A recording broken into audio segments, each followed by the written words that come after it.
everybody, and welcome to the Right Reality Podcast. My name is Mixie. And my name is Steven. We're here to recap 2 episodes of McBee Dynasty McQuestions on McBravo and McMondays. Woo!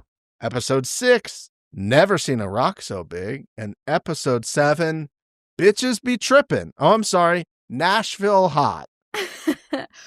Better title name, honestly, Steven, which is hard to do because McBee always nails their titles. They do. Of their episodes. They do. And I will say Bitches Be Trippin' probably encompasses what happened in episode 7 the best, but we're starting with episode 6.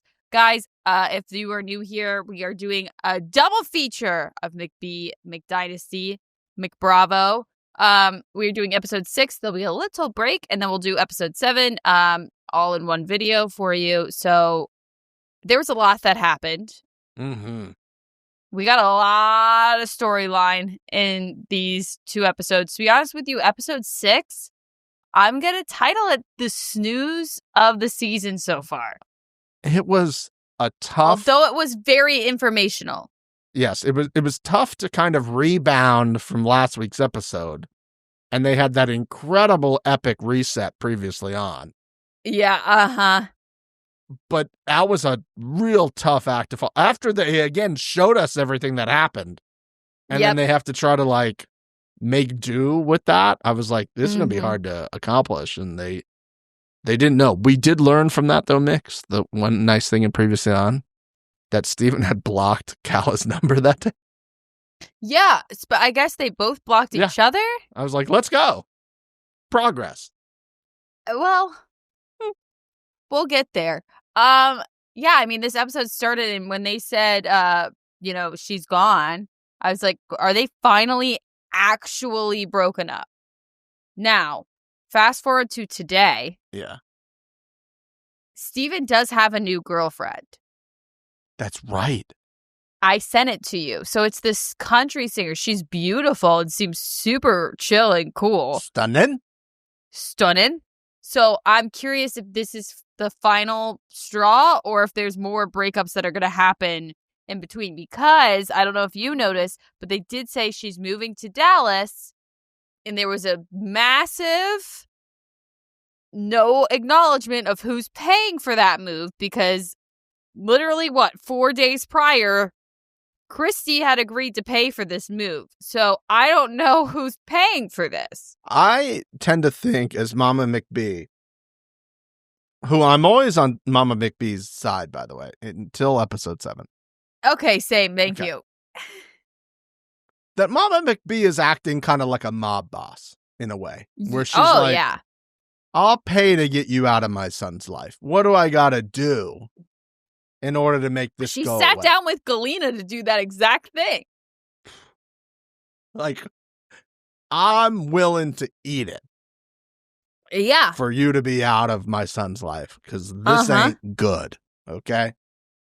Absolutely. Yeah, that was kind of I could see that being the vibe too, but they very clearly did not. And I'm sitting there like, who's paying for it? Who's paying for it? Who is paying for it? I screamed the same thing as well, as I was like, yeah, bitch, make sure you get those 2 vases from Home Goods in that box. And the 20 shirts. Make sure you Half get shirts. those. Yeah. I mean, I don't think she owns a full-length shirt. And if I looked like that, had tits like that, had a stomach like that, I wouldn't either. Who would, honestly? That's totally fair and valid. Thank you. Okay. So Callah packs up her house belongings, I guess, very nonchalantly says goodbye to the dog that's not hers, which makes me think we're not even pretending like we're actually moving out right now.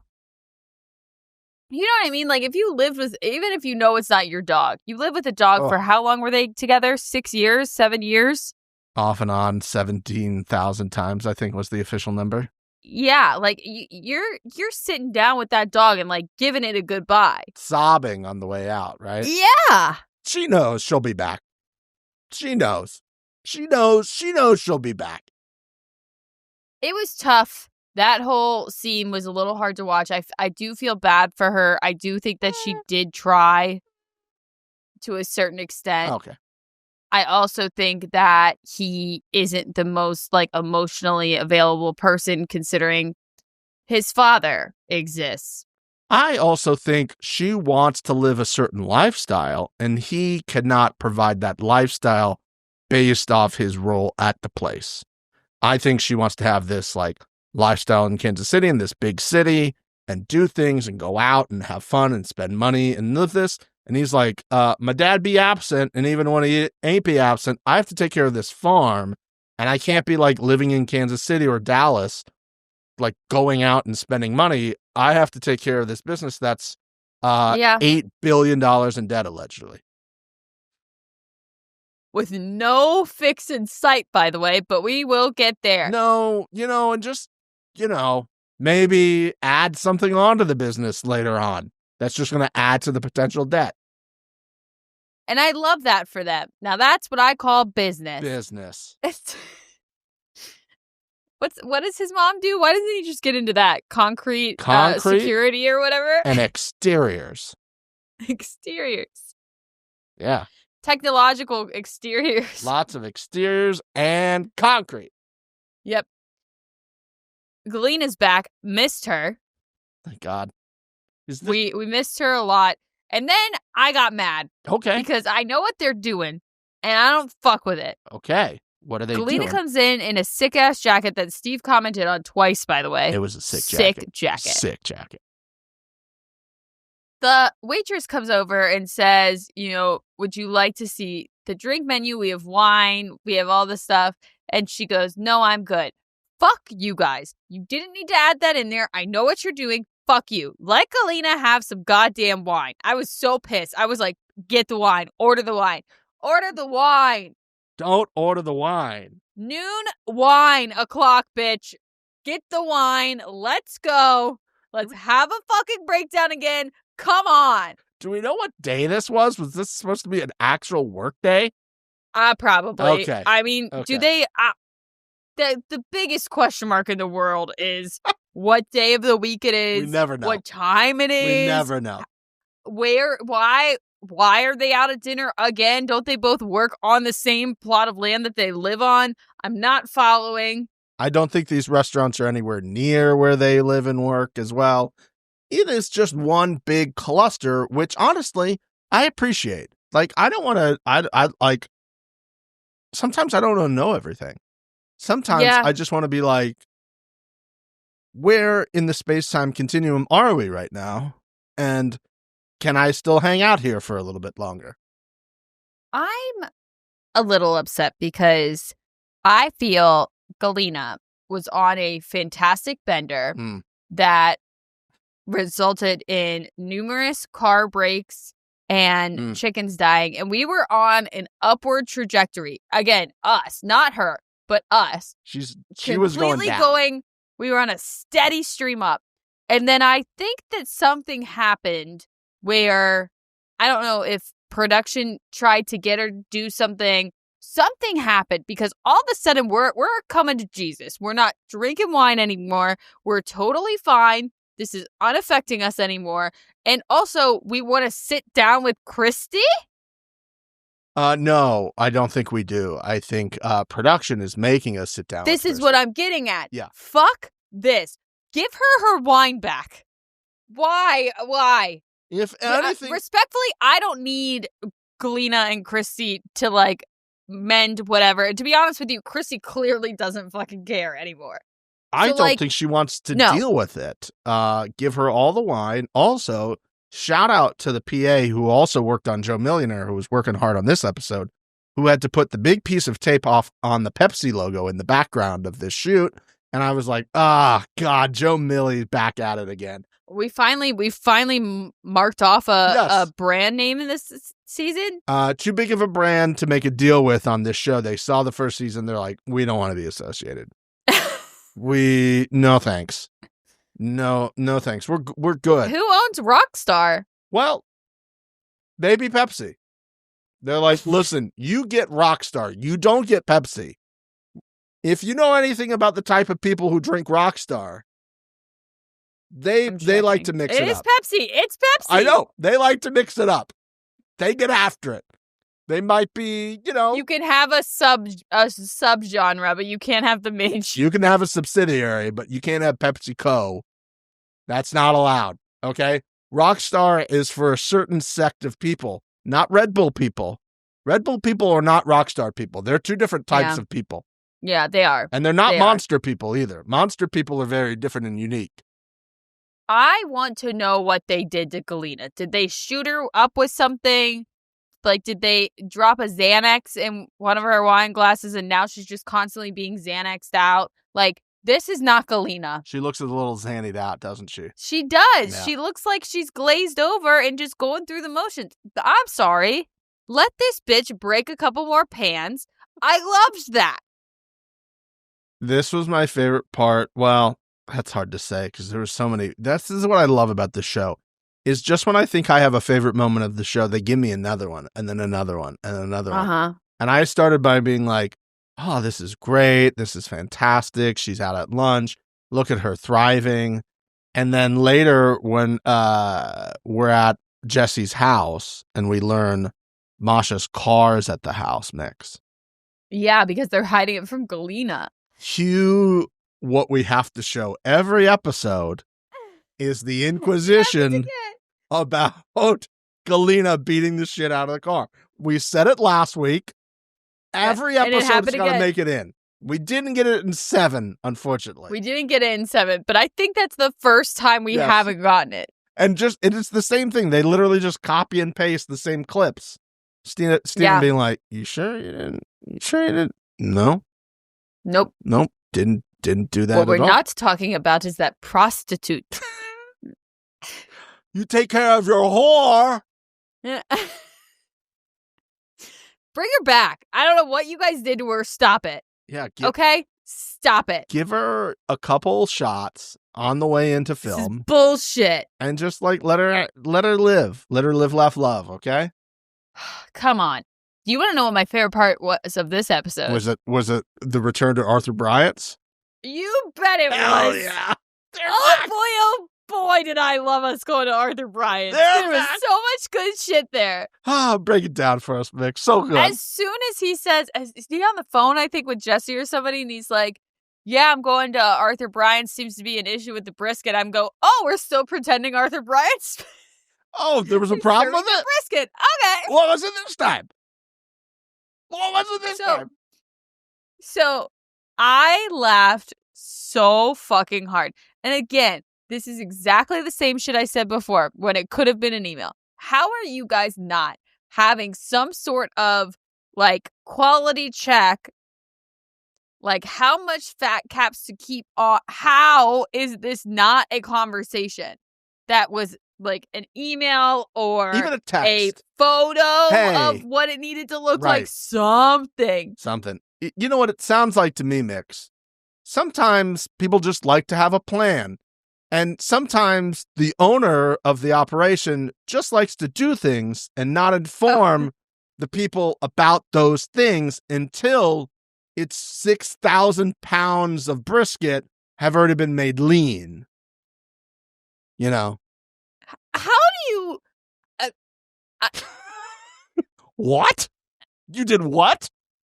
How? You did how? What? Is there an agreement already that they were going to do that much? I guess they had. I think he was like, well, we can't be behind last time, so we have to be ahead. I think he even said, like, part of their issue was, like, they didn't think it was going to be ready at the time. I never know with this show. I never know what's real fuck-ups and fuck-ups that they make for TV fuck-ups. I laughed so hard, Steven, at the brisket compared to the brisket. I know. I laughed so deeply hard. It was beautiful. Words didn't even need to be said. It was perfection. It was like a meme. And the way that it was sitting there, and that guy was just standing there with the knife, waiting to cut it to be like, you fucking idiot. Like, so you see this one, and then you see this one. He's like, oh yeah, that's a big difference. And the guy's like, Steven's like, you know what? I'm not going to charge you for that. And the guy's like, I don't really give a shit. I got things to do. I don't want to do this anymore. That's great that you're going to give me a refund. I don't fucking care. Yeah. I need you to pay attention now. Where's your little notebook? Where's your little notebook and backpack? Where's your backpack, sir? Where's your strapped-on backpack? Where's your little outfit? I couldn't believe it. He showed up without a backpack, without a notebook.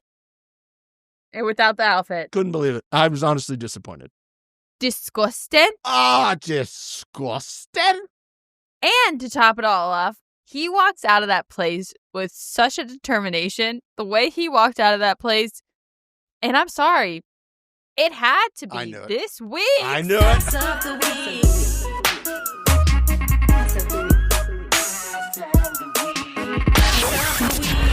Of the week. They kept the fat caps on that one. Oh, got him. Had to do it. The whole Arthur Bryant scene, top tier. Favorite part of this episode by far. As soon as they said we're going to Arthur Bryant's, I'm like, Mix is loving this. I loved it. She's like, yes, let's go back. We need to get a hold of the guy. Oh. Can we get him on the podcast? We'll effort that. I need to effort that because boy, do I have questions. He has probably an NDA. Damn it. We'll try. Okay. We'll still give it a valiant effort, okay? Yeah. We have to try for the people. Yeah. Mix, we're off by the grain yields. Are we not going to talk about the grain yields being off by 59 bushels an acre? Is that good? Is that really bad? Is that like bushels? Yeah, whatever those are, is that like really bad? Is it like really good? Is it good to be over? Is it like Galena with a frying pan and a room of Steve Sr.'s cowboy hat bad? I don't know. I have no like compass of what's good or bad. My favorite part of this entire thing is they show a footage of Cole saying it's going to be 200 bushels is like the baseline, like the bottom. The floor, I think you was saying, yeah. And then the random lady behind the counter, nice to meet you. She says 150 is like the highest, right? Yeah. It's like the average is 150, I think, yeah. And then Steven goes to Cole and is like, hey, what the fuck? And there is no answer or reasoning as to how we are this far off on our numbers. No explanation, no nothing. They just start arguing and then nothing is ever said. I want to know how we're that far off on our numbers here. Also, what's a bushel? Yeah, I'm hoping there's somebody listening who can put in the YouTube comments or DM us and be like, hey, this is the situation. Like, how much is a bushel? Like, space-wise. I'm thinking like barrels. Like a bushel is a barrel. Okay. Is a bushel like a square foot? Like, what's the difference here? Is it like an Olympic-sized swimming pool?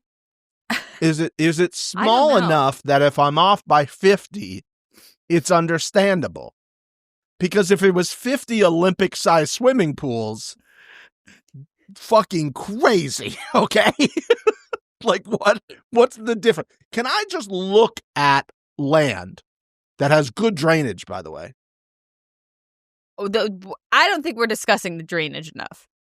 That came back because up. the water, that came back up. The way that the land is, Steven. Now, I don't know if you know this, and this is why it was a fantastic purchase.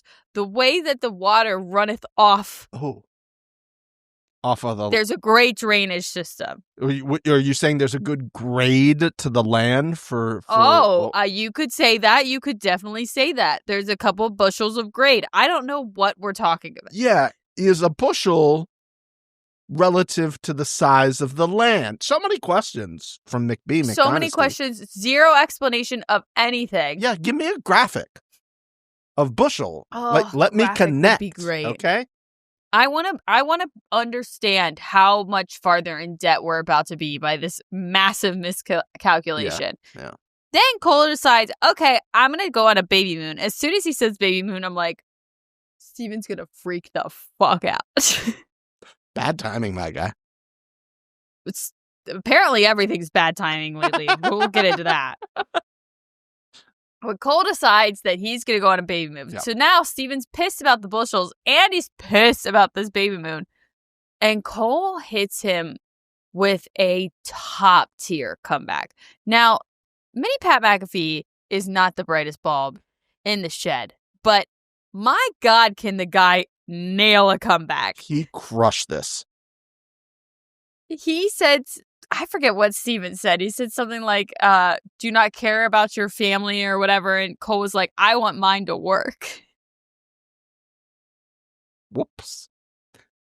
While Steven is dealing with this entire shitstorm with Colina, this entire shitstorm with Kala. Yep.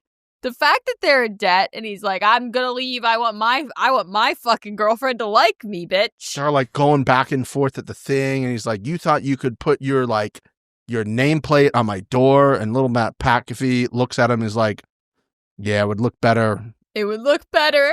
Look right into the camera and like Jim Albert. It would look better. Any of this shit, seriously. Not a single bit of it. Great little Pat McAfee got him, and just like he's like, it would look a whole lot better. Spikes the camera. Loved it. What a great. I want mine to work. Oh, God, Mixie, I want to ask you a question. Mixie, have you seen The Mountains? I have seen The Mountains. Yes, I don't know what mountains they were specifically referring to, but I think it was just The Mountains as a. I believe they were in California when they FaceTimed and did that whole situation. They were in Montana, if I'm not I think. mistaken. They were like up in Montana. Really? Yeah. And guess where they did not go? They went to Colorado, Montana. which was neither of those places. So. Yeah. They're walking back after having the conversation about seeing The Mountains. Uh-huh. And Mix, I don't know if you caught this, but along the same lines of Joe Millionaire, there just happened to be a ring light set up outside the garage that might have been on after feeding the little baby calf. Just a ring light outside. That's crazy. Maybe she was doing TikTok live and showing off some antlers for sale. Who knows? Yeah, maybe she was fighting for some galaxies. Oh, God. Before they had to feed the cows. I sent Mix a video for our challenge people who are listening. Oh my God. Of our girl, Greaseback Bunbabe, yelling for galaxies this week in a battle. Yelling for galaxies. And you came across it like organically, didn't you? On my own feed, not on the Right Realities feed. It came across my feed once she was in a battle, lost handedly. Lost bad. And then she was on a 4-way battle. I'm like, I'm clicking in. She's like, hit those galaxies. Hit those galaxies. Thank you, Katie. Oh my God, the galaxies, guys. We gotta hit them. It was worse than anything me and you have made fun of. Yeah, it really was. Her potentially saying. Yeah, it was quite terrible. But the ring light threw me. It was great. Hilarious. I will say it was very sweet how excited she was to see the mountains when she got there.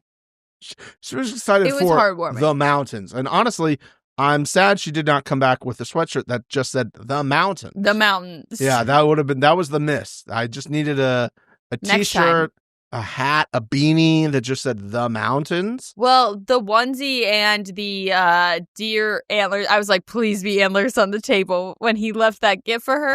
I was like, where are the antlers? As a matter of fact, I wrote, this place looks sick. But they were like, they didn't stay there because they were at another place. And I'm like, I didn't understand. I guess they went to that lodge to eat a charcuterie board and non-alcoholic red wine. I'm not fully following where they stayed and exactly what happened. There were so many questions about this section. First of all, one, Estes Park, where me and Mama Frank go next week. So shout out Estes Park. Oh. Yeah. I thought that was cool. Who's driving them? They have a driver? Who's driving them? Who is this person? We're not going to reference there's a driver. An Uber. Yeah, but like from the airport. Which also, how long is that drive from the airport? A bit, like an hour and change, hour 30, hour 40. No, thank you, sir. Cabin looks great. That first cabin, but I think she refused it. Because there was no antlers in it. I was looking. I was like, where are the antlers? I also there was a serious lack of antlers. That's why I thought that he was gifting her more antlers to like make the place feel like home. And the little stuffed animal, I was like, okay, this has antlers on it. I think we're okay. We've met our antler quota. We did get some sort of antler in the room. Thank God. A plush version of antlers was that. the funniest thing to me was the juxtaposition of them sitting there drinking their non-alcoholic red wine, getting their charcuterie board. Cut to, we're back in Missouri, and we now have someone decided to speed race the combine down the street so hard, which, by the way, 30 miles per hour is like going fast in that thing. Hilarious. That the wheel goes flying. Thank God they didn't kill somebody. I think that's like doing 150 in a road car.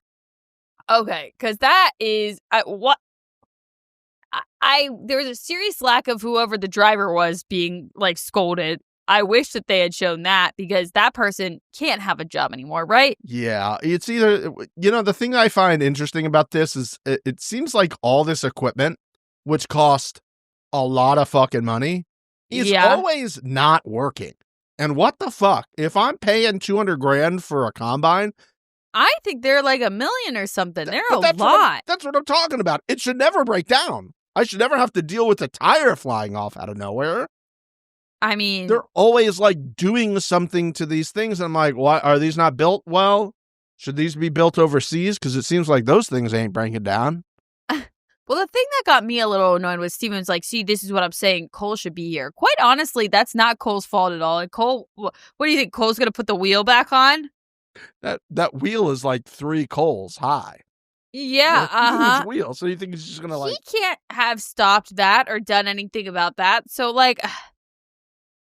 Put a fucking chill pill. Take a couple, Steven. Pop them in, okay? Like, chill out. Also, I have a question about the charcuterie. Isn't she not allowed to eat like meat like that when she's pregnant? That's a great question, Steven. Yes, you really shouldn't be eating like deli meat that's not cooked. Yeah, and I feel like charcuterie is literally just raw meats. Yeah, I mean, she could hit the cheeses, but find something else. Also, let me just say this. Let's not order charcuteries for dates, because not great food, especially when somebody doesn't like charcuteries. Just as a general reference. I don't think that a coochie coo board is enough for like no. If you're gonna do like a full ass meal after it, sure. But if you're just getting like drinks and an appetizer, a coochie coo board ain't it. It ain't it. It's not the move. So whatever. I need to take us back just briefly. Okay. This image on the screen now, which allegedly, and by allegedly I mean definitely not a text from Christy. Okay. They're trying to say, oh, look, this message is from Christy. Would you like to hang out and let's talk about it? Very clearly at the top of this text message says your shoot plan for tomorrow is. So production just texted her. And they changed the name to Christy. They didn't even show the name. Punch in. Blur that part. What are we doing? Top tier. I love it. We took the time to block out Pepsi, but we didn't punch in enough to this text message or frame it in a way that I can't easily go by frame by frame and say, here's your shoot plan for tomorrow. Galena interviews? Huh? Yeah.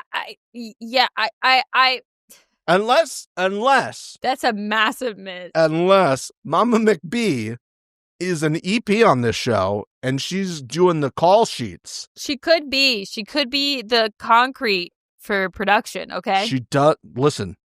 Exteriors. She does do concrete. Interiors. Call sheets. And that makes sense to me. Call sheets via text message. Because this is not a front for a mob. No. At all. Never has been, never will be. Could not be. What a great sequence. This whole scene was crazy because also she calls Steven and she's like, your mom texted me that she wants to get lunch or dinner. And he's like, I think you should do it. And she's like, okay, I'll do it. Like, why are you calling Steven? Yeah. You just text her back or not? You've also talked to him about this like 3 times since this episode started. Shit. To call him for like, I don't know if she was calling him for like reassurance or like permission. It was just like, why are you calling it? Yeah, just live your life. Go on this thing that was definitely not set up by production.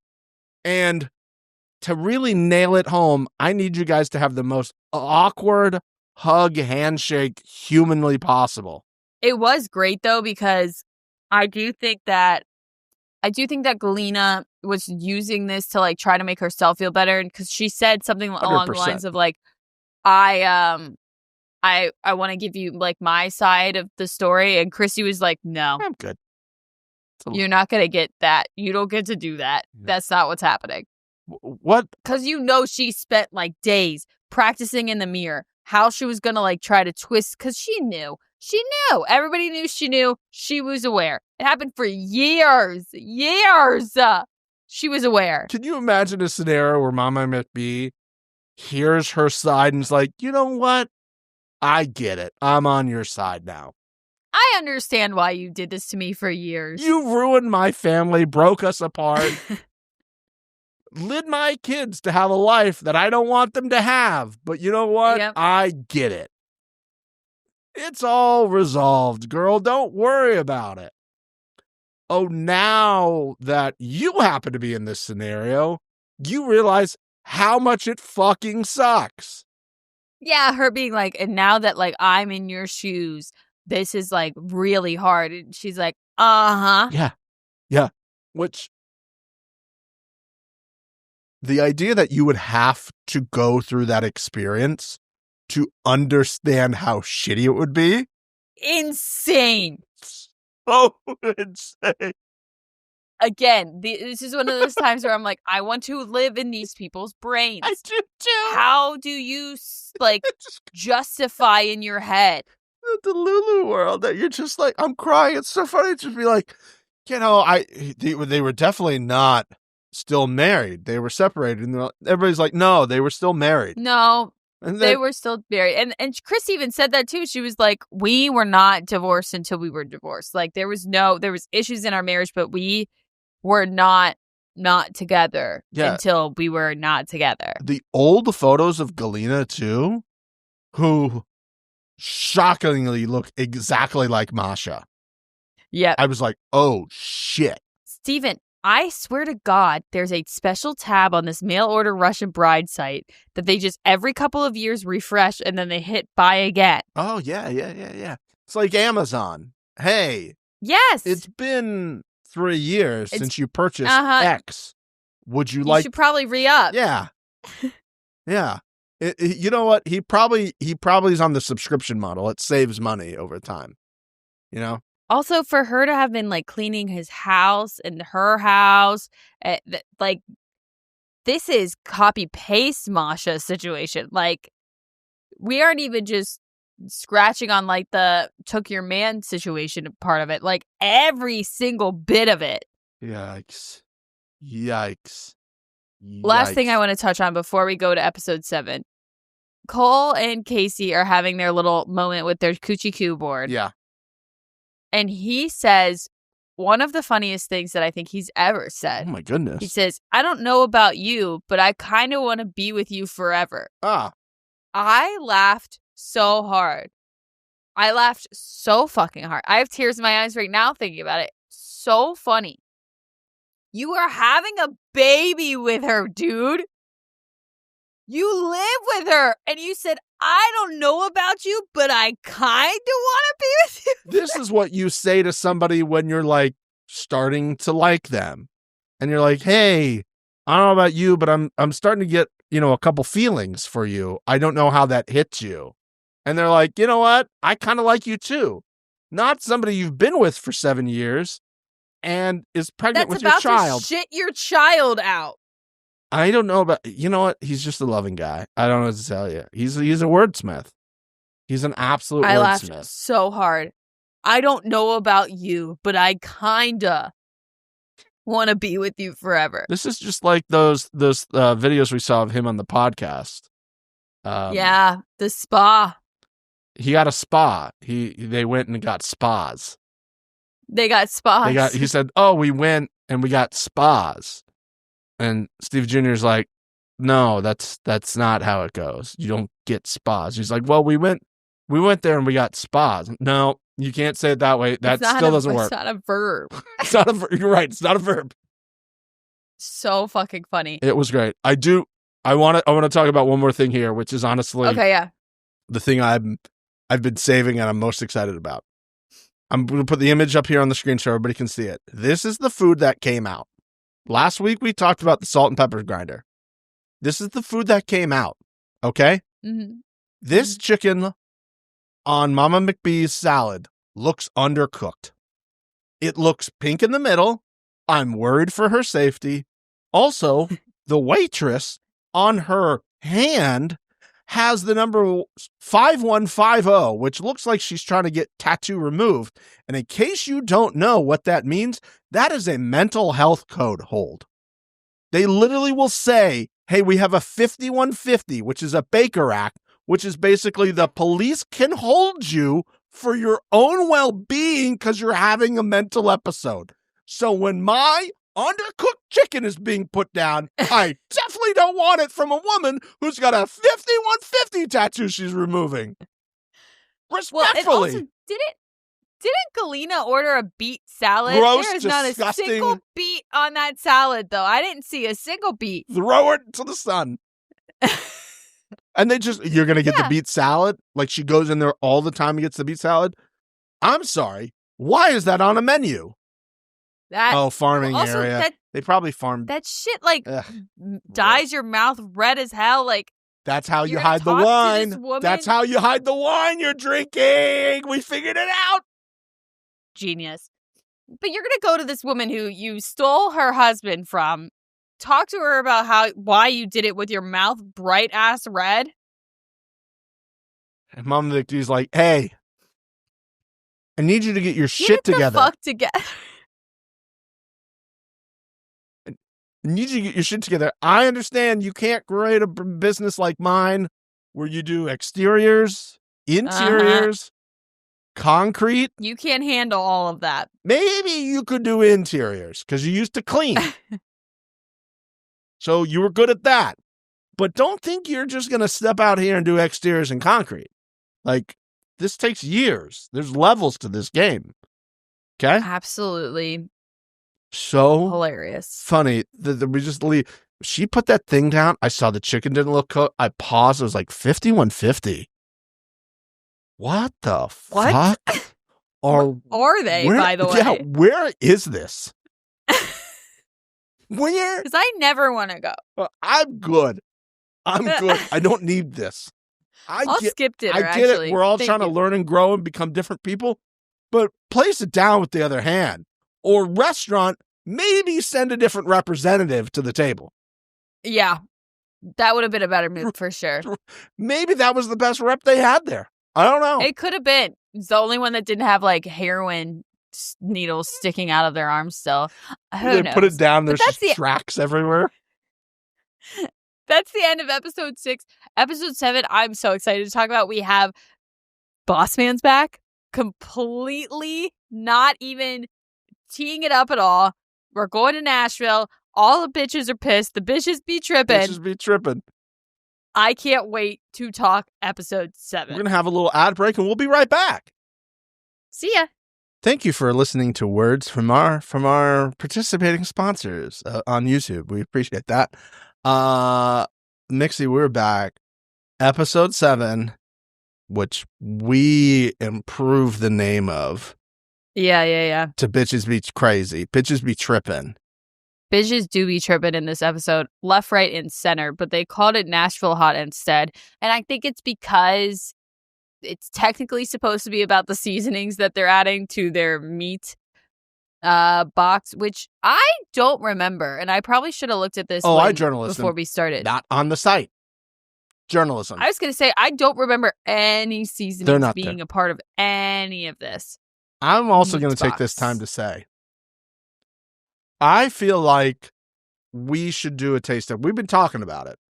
And we got to do it for the final episode. We're going to do it for the final episode. So if you guys want to look on the site and see what we should order, we're just going to order like the meat sticks or something like that. And maybe a few of the snacks, right? So That's what you have to look forward to during the finale. Maybe a McMuffin and a meat stick. Who knows? I think we need to just get a egg and cheese McMuffin and put their meat on it. Ooh.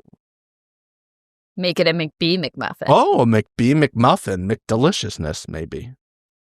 So much alliteration. No McSeasoning, though, because I think this whole thing was made up. I don't think it is. I think they just did not get a good deal, considering... It wasn't shown? It wasn't shown. It was like a flashback of like, oh, we went to like test seasonings and shit like that. I just like how this episode started and all of a sudden little Pat McAfee was already home. We sent an entire crew there to watch them not eat charcuterie for how many days were they there? I think they agreed to one day and little Pat McAfee and Casey were like, fuck directly off. Pick up your shit and fuck directly off. And they sent the crew away? Is that what you're saying? Yeah, I think that they were like, listen, we'll go to this other lodge. We'll sit there for an hour. We'll pretend to have a conversation that isn't going to matter by the next day. And you can get your little bow tie on this and you can then leave and leave us alone for 2 days. I like that strategy. I don't think either of them have the absolute balls to do that, but I like that. I like it a lot. Or production was just like, I'm not going to spend money like housing all of these people. We're going to fly them in. We're going to throw them back on a plane at the end of the night. They're coming home. That's very well what could have happened. They put all the little GoPros. Because all of that seemed like one day. It was like 10 minutes of content they got out of that trip, which is just wild to think about. All the expenses and planning that went into that and like trying to get this Airbnb and all this type of shit for less than 10 minutes of content. Absolutely crazy. Well, it doesn't matter, Steven, because we're going to Nashville, baby. Let's go. Let's fucking go. There's nothing better than when the McBees said they're going to Nashville. Because boy, oh boy, do we know that means that they're going to be really good and respectful. That's exactly what it means. It goes hand in hand. I can't wait. What could possibly go wrong? Now, let's get into this immediately. Why aren't they allowed to bring their girlfriends to Nashville? I don't know. Like, if all they did was just invite Casey and Allie, and I don't think either one of them would want to go, but if they just extended the invite. Yeah. Allie works. Casey is what, like 2 months out of shitting a fucking child out of her body? Yes. I don't think either one of them is going to come. But if you had asked, I don't think any of this shit would have been a problem. I'm also going to say, in this specific scenario, it seemed like the baby shower was during this time, so she's not going. Now, exactly. I have an important follow-up to this because I don't know. Is the baby daddy supposed to be at the baby shower? Is this a traditional thing? Technically, they come at the end. Like, the last 30 minutes or the last hour, they're supposed to, like, come and bring, like, flowers or something for their baby mama and thank everyone because all of these people came and just brought a bunch of gifts for their child. Which is just a weird thing to think about, but okay. Yeah, but, you know, I'm not going to knock it because if and when I have one, I would like to be given a bunch of free gifts. Yeah, that's true. That sounds great. But social contract. Technically, he should have been there. And also, if I were her, I'd be very upset about him missing the maternity photo shoot. So that's the one I would be upset about. I don't really care if he comes to my baby shower. It is about me. Here is what I will say about all of this just generally before we get to specifics. Just blame it on the TV show.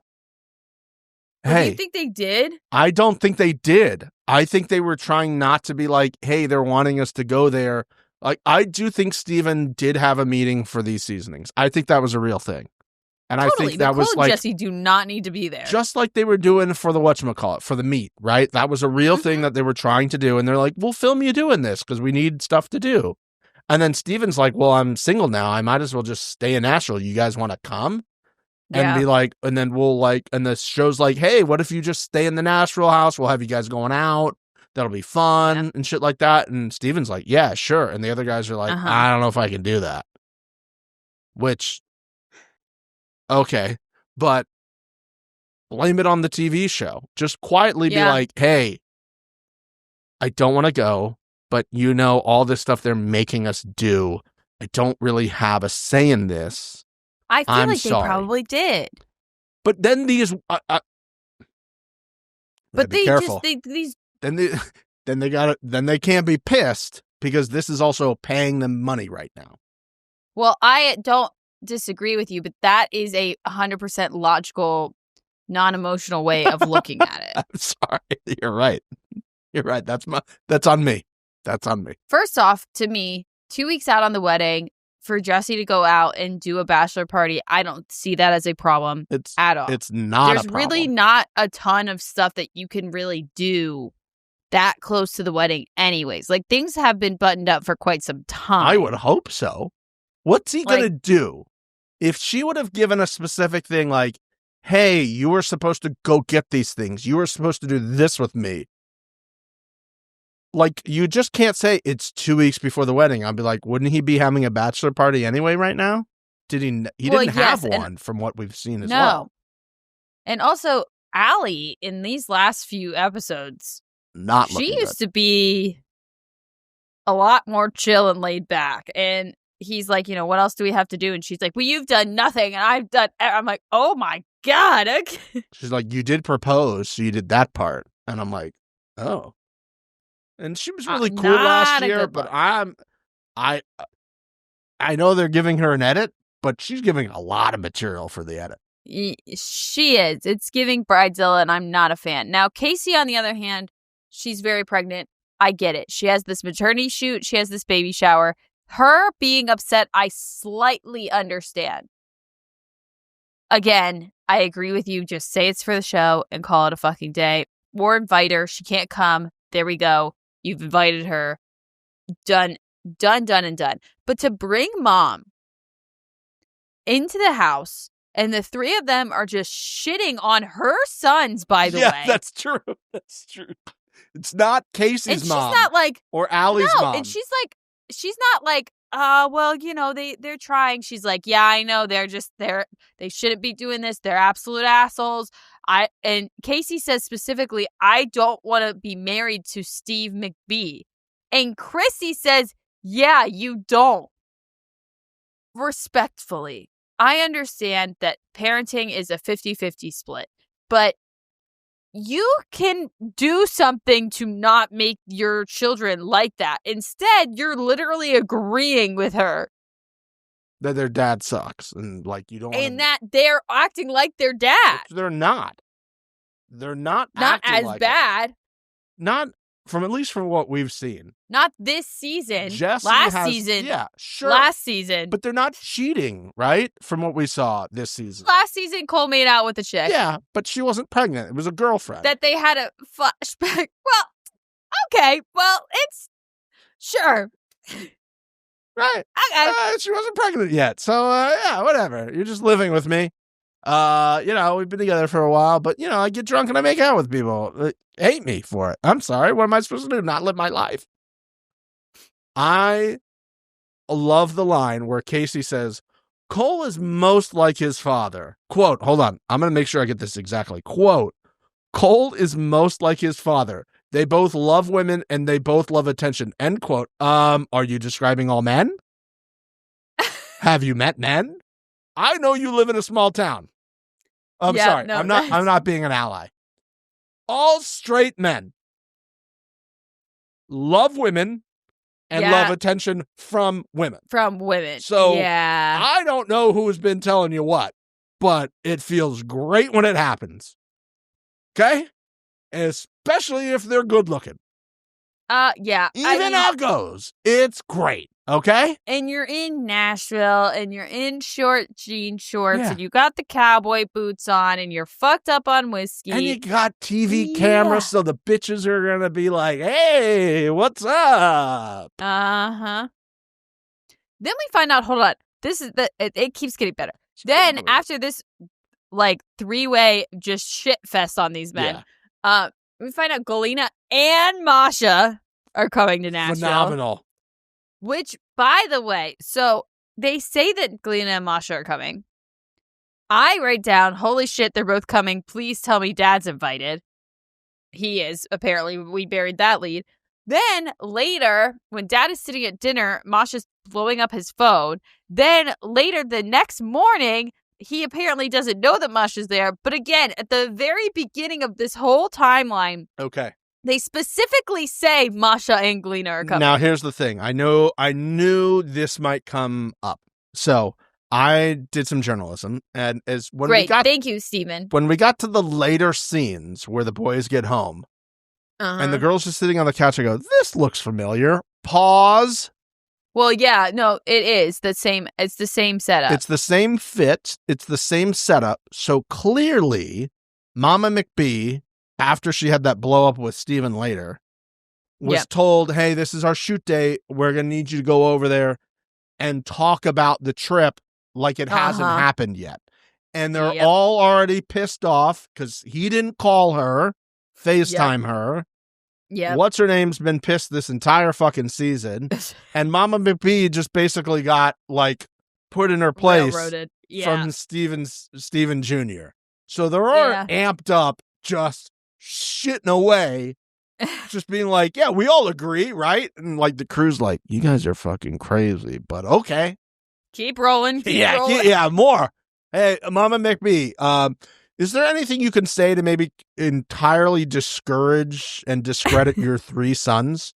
You know, shout out to Brayden for getting fucked, but like shit on the other three if you could." Yeah. Brayden, once again, star of the show. They're with crushed it. This is the best I've seen for Brayden. Bring him on as full time. Why? See, why? We're getting a little bit of storyline of Brayden for out of nowhere. Right. Put him on the show. Put him on the show. He's got a cast photo. Put him on the show. Put him on the show. Brayden delivers, because Brayden even brought a friend with a horrific haircut choice. What is this?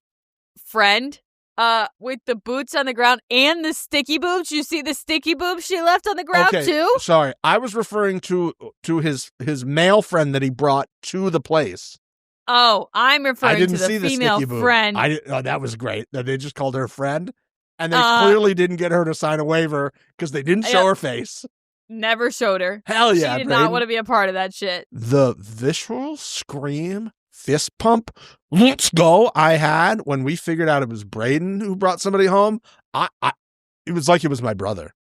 Which I don't have. And the smile on his face when he came into the room too. Oh boy, oh boy. And the bed's broke. She's like, "Oh, he just like leaned on the bed." And like, that's not how a bed breaks. That's not how a bed breaks. We are getting ahead. So all that to say, this scene was clearly shot later when the boys came home. Yeah, I agree. They were already amped up and pissed off, so we had a little bit of juice about that. The one thing I want to say before we keep going, Casey said he should change on the last thing and show me he's been better.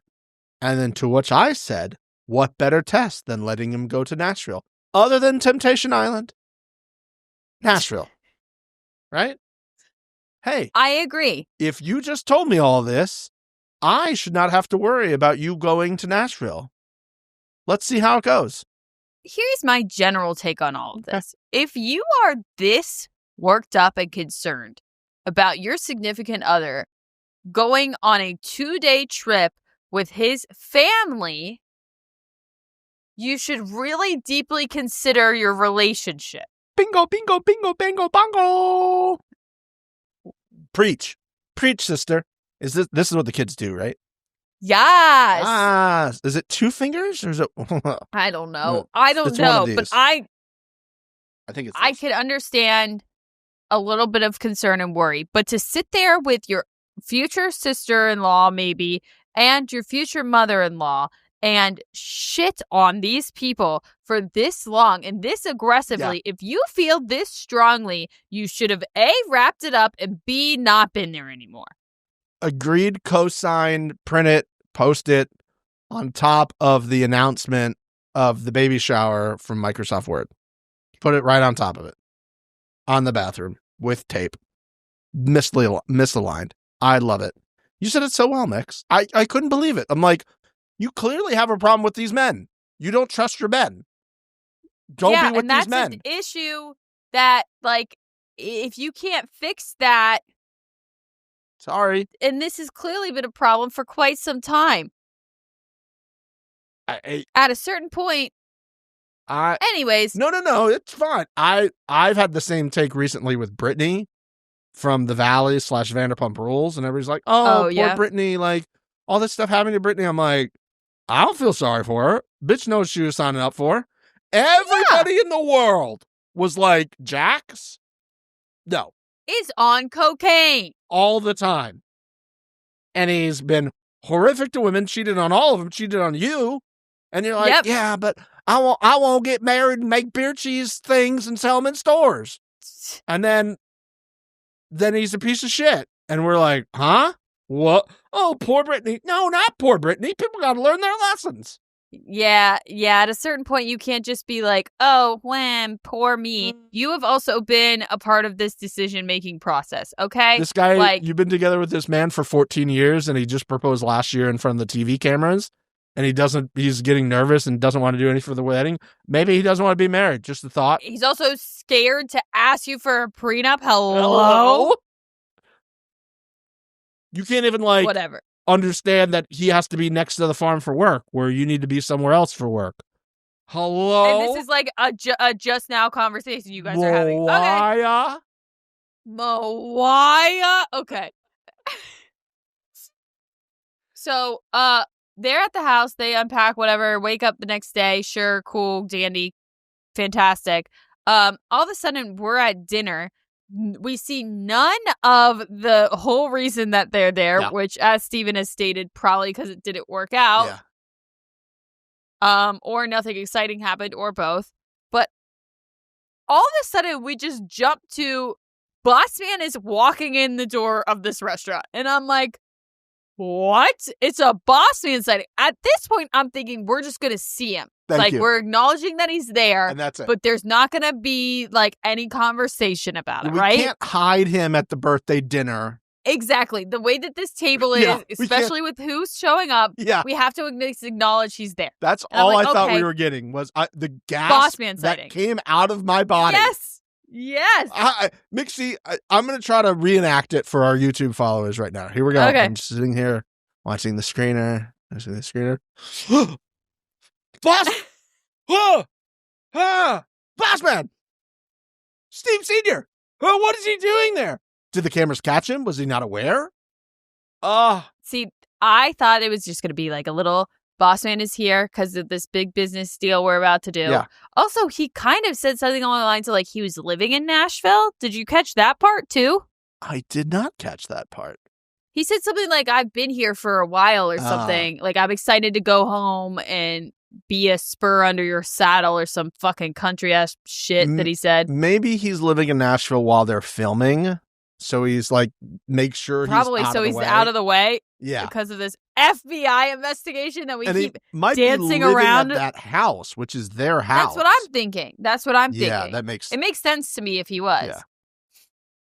Yeah. Then production goes, well, Steven, you didn't tell the girls that your dad was coming? And he just kind of laughed and he goes, no, I didn't. And I'm like, wait, he's they're there? He's there. Then Jesse says something like, this is the first time I've seen him. It's so good to see him after a while. Bullshit. Now I'm calling bullshit. No fucking way you guys haven't been seeing him this whole time. No, I think they have. Remember he went on the trip where the chickens were murdered? I think he's been out of sight, out of mind. I don't think he's shown his face around there. I think because of the investigation that is allegedly taking place, he has disappeared himself from the farm. And let's be honest, I don't see him being like, hey, I'm just near the farm. You want to swing by and say hi to your father? No. I think he's living in Nashville, was hanging out, has been going on trips with his hot Russian girlfriend. I don't think Jesse's the one to just say that for no reason. I just don't feel like there's any possible way that man's not coming by the farm at some point, even if it's just swinging by to get some paperwork and stuff for his lawyer. To say that they haven't seen him is bullshit. Also, I believe Steven said he saw him episodes before. I think at the house, but maybe Jesse was up at the other house. Wasn't there. And just not seeing him. I think they were ships passing in the night. I do want to mention two things that I enjoyed before we get to the meat of this dinner situation, which is the private phone calls and the empty seat that just happened to be next to Steven Sr. Yeah, that they all called out and then still no one moved. Nobody Weird. moved. I think somebody tried to move. They're like, no. Yeah, production's like, no, absolutely not. Absolutely not. Allie had not called Jesse for his birthday yet, which I assume this is like 9:30, 10 o'clock in the morning on a production day. Had not called him yet for his birthday. Seems sus, especially if that was left in.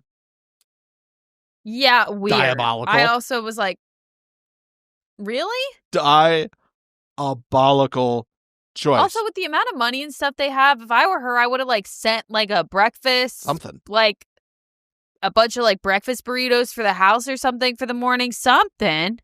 The other thing was when they were getting ready the night before, when Braden shows up and he's like, hey, we're both single, right? Talking to Steven and being like, right. He's like, yeah. And he's like, cool, great. And then Steven's like, hey, make sure Kala is blocked on your phone, on your Instagram. Yep. Just make sure she's blocked because I might get after it tonight. I'm not posting. And if you post, I just want to make sure she's not seeing anything. Okay? See, I feel like if you wanted to really get somebody upset, you don't. That's the way to do it. Yeah. You keep your brother like following and just like make sure you're making sure you look good or that it's a good optics before he posts. Yeah. But I'm also insane. Yeah, that was some great stuff. Also, the fact that production was like, hey, ask Steven if he's single as soon as you walk off. Don't even put your bag down. Let us not get the super on your friend. Yeah. Before you ask. Okay? Uh-huh. Your friend with the wild haircut choice. Ladies, don't we can't be fucking men like this, okay? I'm sorry. Well, it didn't seem like he got any, so listen. I don't know. Y'all make some crazy decisions sometimes. Braden's cute, by the way. Yeah, he's a cute little guy. Yeah, he is. He's running like all the, they said last episode, or on TikTok Live, he's like lives in Arkansas and he's running all the car washes down there, apparently. So that's why we don't see him. Great. Good for him. Yeah. Love that. Galena comes in. Let's talk dinner. Oh, God. I'm like. She handled it well. I was walking her walk. I was watching her walk to see if it was a straight line. It seemed pretty good. Okay. She was not drugged up, is what you're saying? I don't think she was drunk. Now, drugged up may be different, but I don't think she was drunk. A little Xanny? A little too Xannies before she went in? Yeah. She mellowed herself out. She hit a fat blunt and then went in there.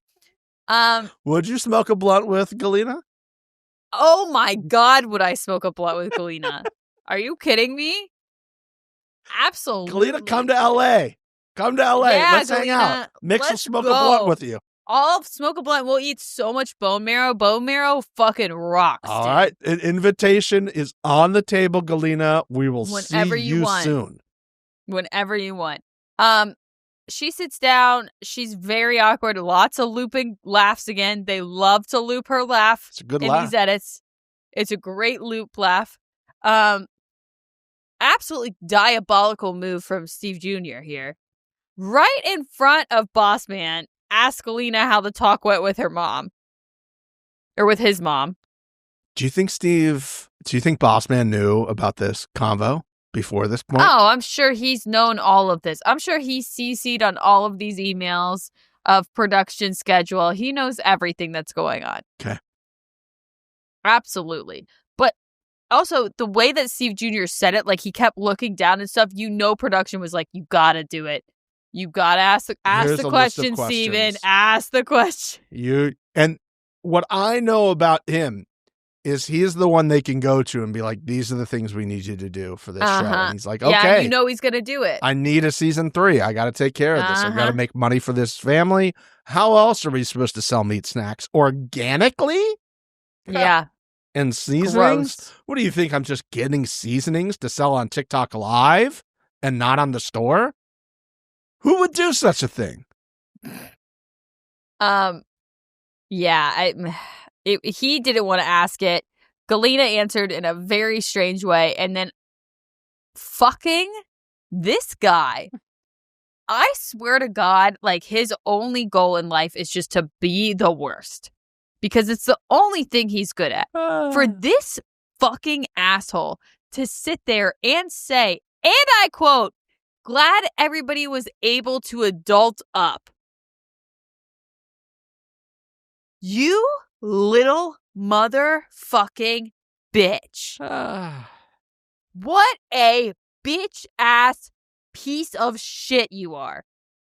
I was trying to... Everybody was able to adult up except you fucking cock-sucking motherfucker. Ooh. I hate this man. He is such a piece of garbage. How dare you? So why would you even say that? Like, who was the one not Literally doing that? Like, you're the one not filming this season, and either that's by choice or production is holding you out. And maybe that's what it is. Maybe production was fully aware of his situation, and they chose not to put him on the show. Like they would love to put that shit on there. I think the McBee lawyers were like, we can't have him on. Accidentally have something on film that'll make this worse, because I don't trust that motherfucker, and I can't imagine the lawyer does. I think they kept him out to make sure that nothing slipped on accident. The family kept him out on purpose. Yeah. Got it. And he's... Or the lawyer. Or their lawyer. family and lawyer. Maybe that's his way of, like, taking a shot at everybody. Being like, hey, I'm glad you guys could, like, trust that I could, like, be here and not be a fucking child. And then, like, immediately goes to the bathroom and, like, has a yelling conversation, which I don't know if happened here. After what I saw later, I feel like this was added in. Oh, do you think this was all in the upstairs argument? No, that when I saw that, I was like, this audio sounds weird for him wearing a mic. So this doesn't track to me. It was strange. Also, the amount of added, like, vibration dings that they were putting in, I'm like, come on. It was obviously fake. That's understandable. But the audio didn't track for somebody wearing a mic who just went to pee and then came back. I don't think you get that worked up. I do think this was later in the house when she showed up out of nowhere, allegedly, which I do think happened because Braden was like, thought he saw a ghost. He's like, oh, fuck. Well, I don't think that the boys kids knew. That's true. Okay. I find it incredibly hard to believe that Boss Man didn't A, see her that night, or B, know that she was at least there. Because we didn't see their whole evening. We didn't see anything when they came back to the house. All we saw was them. They were at the dinner. They left dinner, and then they were on the bus. I think the crew timed out. They were going to go into double time, and they didn't want to pay. They needed a swap. Double time for the crew, so the crew had to call it a night and then come back in the morning because they knew they had to film the next morning. So that's why we didn't see that. But yeah, that was just a wild... I was like, something seems off with this. I don't think this is the right conversation. I don't think this is happening right now. And we're kind of muting the audio in a way where it doesn't sound like that. I think that comes from later, which we're about to get to. Mixie, before we do that, I'd like to do a little game, if you will, a role-playing game. Okay. And I would like for this, you to play the role of little Pat McAfee, a.k.a. Cole McBee. Because somebody in the YouTube comment section is like, why are you calling him little Pat McAfee? Is his name not Cole McBee? Yes. He's both. Okay. So you're going to play little Pat McAfee, a.k.a. Cole McBee. Okay. And I'm going to give you a backstory. Okay. A scenario. And then we'll act out a scene, and then we'll just see how it goes. You know, this is an acting exercise. So here we go. Here's your backstory. You have a girlfriend. Got it. She's very pregnant. Cool. She's currently having a baby shower this weekend while you're in Nashville. Okay, I'm a dick. You just went on a girls' trip. You just went on a trip where you had a real conversation with her about her not trusting you, and she's worried that you're not going to change. Got it. You said you would change and make improvements at this very thing literally days before. Okay. You also told her you would go easy this weekend. Okay. I said I'd go easy. Got it. There's also television cameras around to document your life. Okay. And the last time you went hard and drank, which is what your very pregnant girlfriend who's at home, not in Nashville. Not supposed to be doing. Yeah, Last time you did that, you A, embarrassed her, B, found a hill and punched it, and C, were crying in the car, although you said you weren't crying because you're too tough to cry. So that's what I've built for you now. Wow. Okay. I feel like I've got a good, well-rounded understanding of who this man is. Okay. Got it. Now I'm going to play your brother, who is single, on this trip, and sometimes likes to stir the pot with you. You know, brother on brother crime. Okay. Yep, I'm ready. So we're going to be on this party bus. We're in Nashville. We're hanging out. Oh, we're dancing. There's just one random girl on the bus who have not explained why she's on this bus to anybody. She just looks like a random hanging around. It's fine. Hey, bud.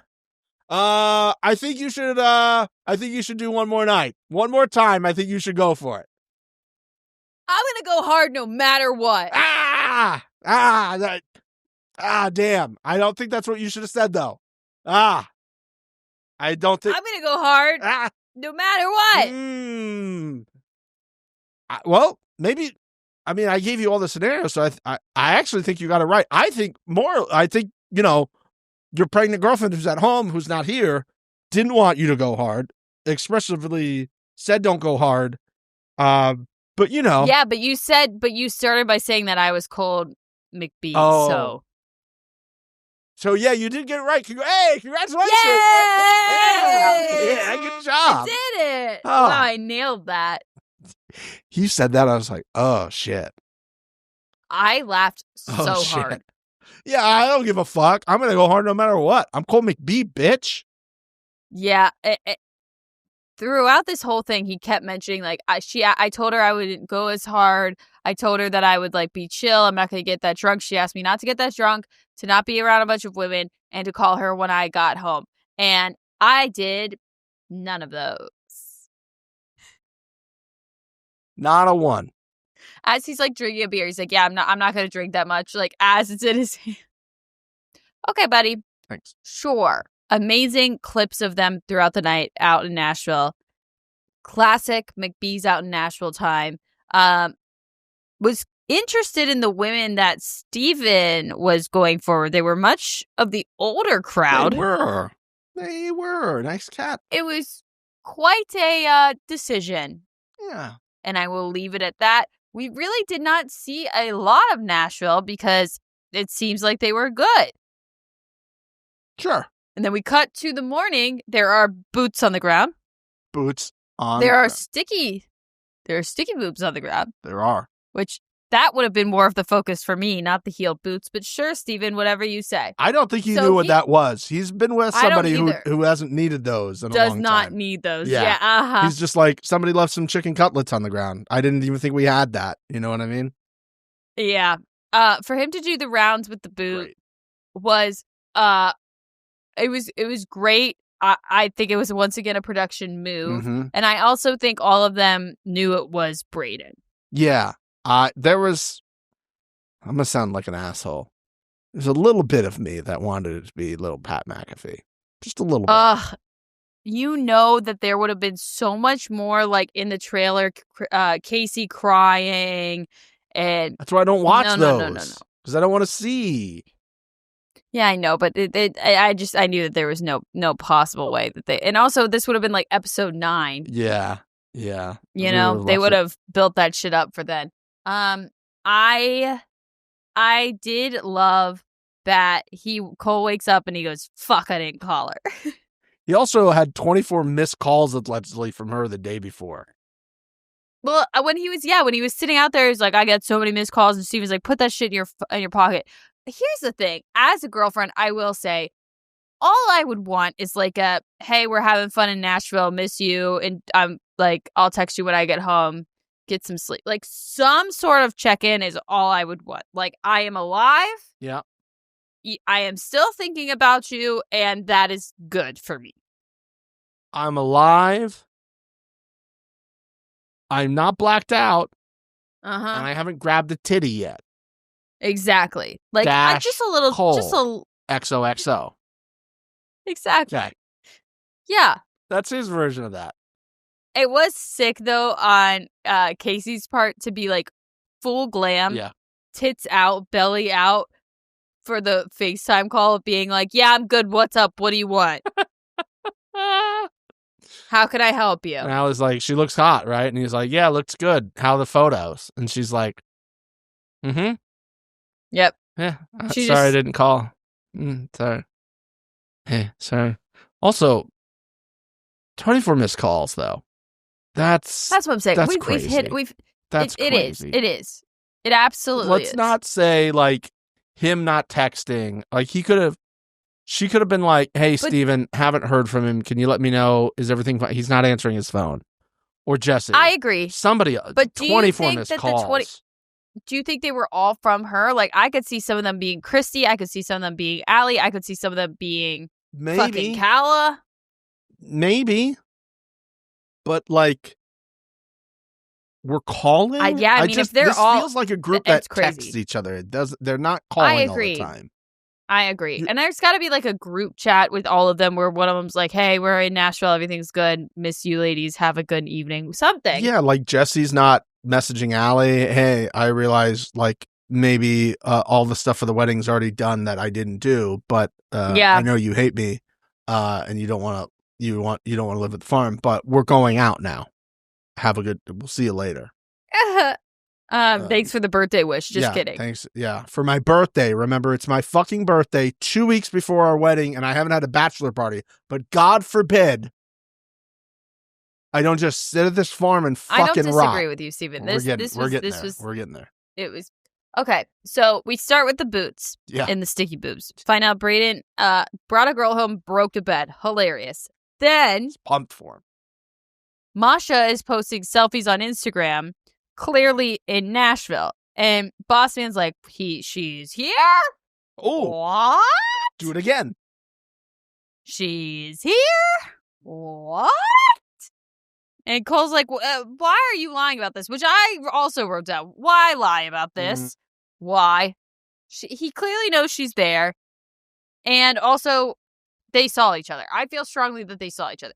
No way Boss Man is skipping out on going out downtown Nashville with all of his sons for probably the last time without the Russian being there.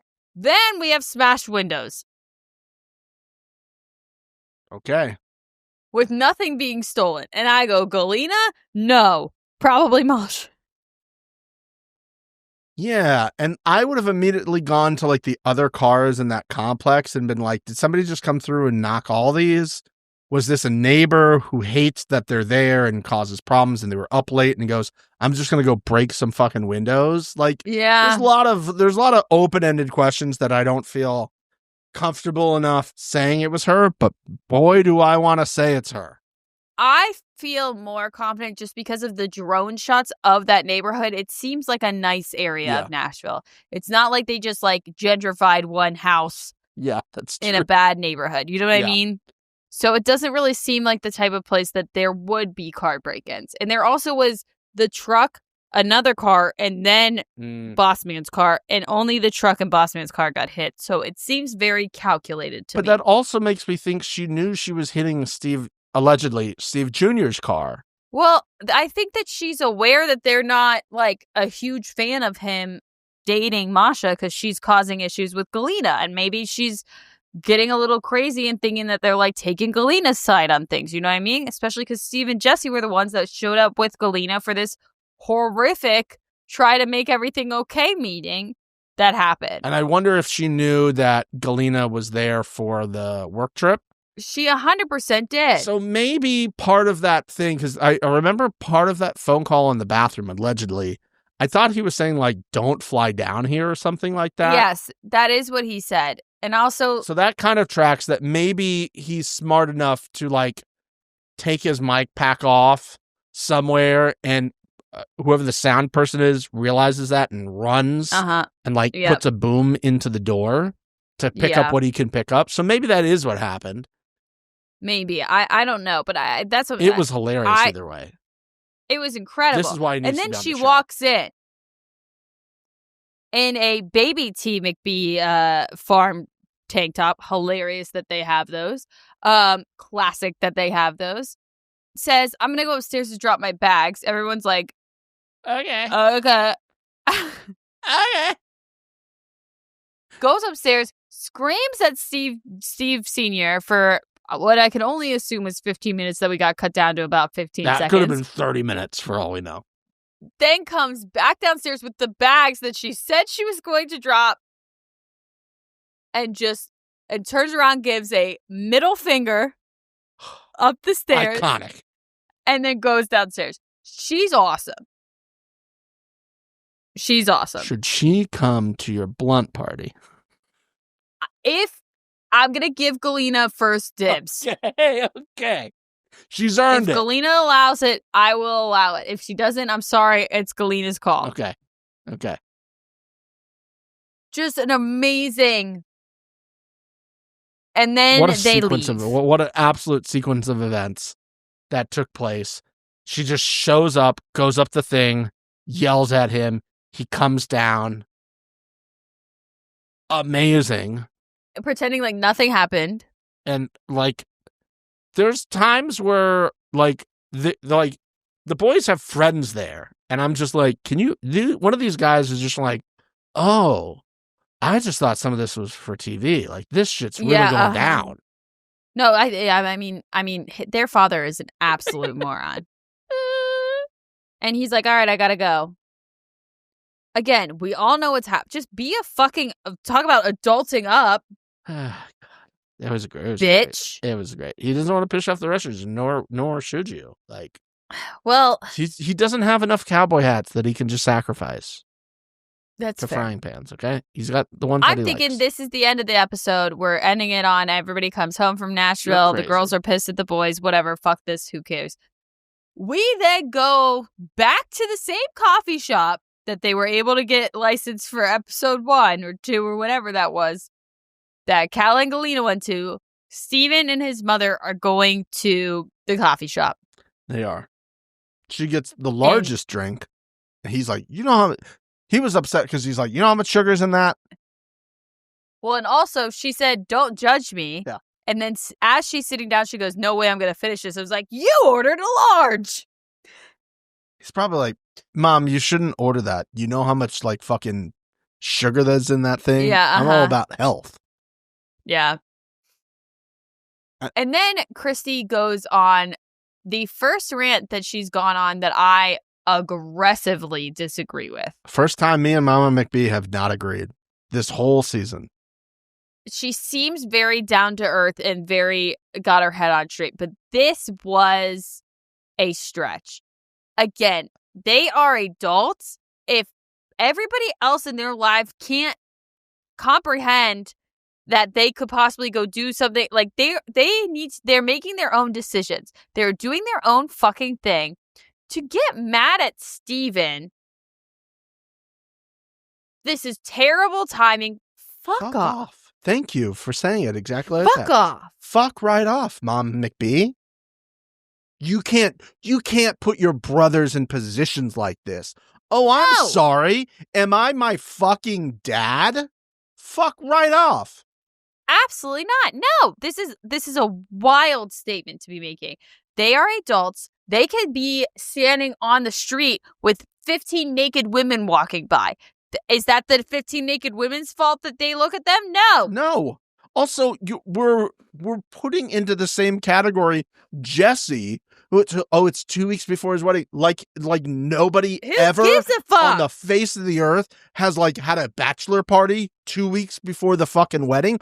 Like what are you it's also his fucking birthday. So let me get this right. You would have preferred him to stay at home during his final birthday, being a non-married guy, just to be fucking stuck there. For all we know, she had to fucking work that night. Probably did. At the nurse, and he's supposed to sit at home while the brother's out. And what are they going to do? Have another fucking party at the farm? No. Get absolutely Also, maybe wrecked. Allie should have planned something for his birthday so that he's like, hey, I have something planned. Now, if she had a big party planned, which we were not aware of, that's fucked up. That's a little fucked up. I get that. But I feel like they would have used that as ammo in this entire half of episode that was just them all freaking the fuck out about them going to Nashville. And it's her on Amazon literally returning all these things that she bought for this party. But that's not what happened. That's not what happened at all. For her to be so upset, to be like, you put your brothers in that position. And I was so proud of how he said everything.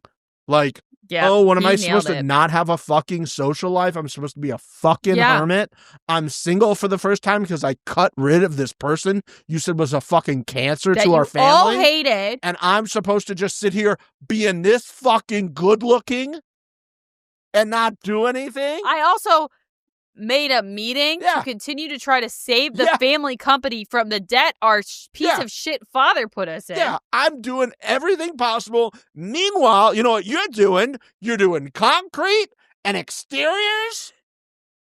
I don't see you giving a loan to me. Thanks, Mom.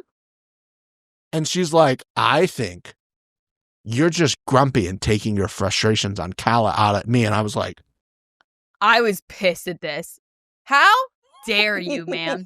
What?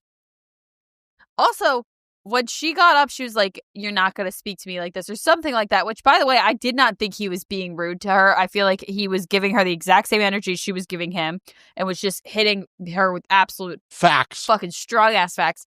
But when she got up and walked out, the amount of times that and I love that they didn't cut away, that he was like starting to laugh and then realized he was on camera and like sipping his drink, like trying to not laugh because he's like, fuck this shit. As he should be. I think you are taking your frustrations with his father out on him, bitch. Yeah. How about that? How about that? And because you didn't parent him the way that you felt like you should have and stopped the bleed from the man you decided to marry and have children with, now all of a sudden it's his fault. No. Nope. No, don't you. That's fucking crazy. Crazy. And then later, the very last thing, they're talking like the guys are there. They look like they've had their balls fucking chopped off. Yep. And they're like, you can never go to Nashville again. As if it's a fucking strip club. And they like did and they're like, I will never go again. I'm so sorry. I was like, what the fuck, ladies? It's Nashville. It's not like fucking Epstein's Island or some shit. Like, calm the fuck down. What's going on? I think they all got each other riled up. I was beside myself. And I'm like, I couldn't, the anger I had for these guys of just being dressed down, they didn't do anything. Yeah. And if they're mad about the dad being there, that's, again, not their fault. Not their fault. I'm sure they weren't told for specific reasons. But also, I'd understand if every time Jesse had gone to Nashville, he cheated on Allie, I'd get it. And he continues to make that choice. Well, then break up. Then break up. Oh, we're doing this, we're doing this, we're doing this. Oh, you don't trust him in Nashville? Then don't fucking trust him ever. Break up. You just expect you can only trust him when he's on the farm? Oh, I'm sorry. Just break up. Just break up. Disgusting. It's a good way to end it right there, Mix. It was absolutely disgusting. I know there are 10 episodes of this season, so theoretically we have 3 left. We'll have another double feature coming at you in 2 weeks, I think. Yes, in 2 weeks. Yep. Uh-huh. So look forward to that. And then we'll have, obviously, our final episode will come as a single episode where maybe we'll have some tasty McBee snacks. That'd be fun. A little taste test in the middle of it. Yeah, that sounds like a blast. That'll be how we wrap everything up. And other than that, guys, challenge is coming up in a few days, so be sure you're listening to that. Remember to like, subscribe, share this with people. Thank you for the people who have found us out of nowhere. We love you very much. And we'll see you in 2 weeks for another double feature of McBee, McDynasty, McQuestions on McBravo on McMondays with no McCafes or no McMuffins. Okay, bye. Oh.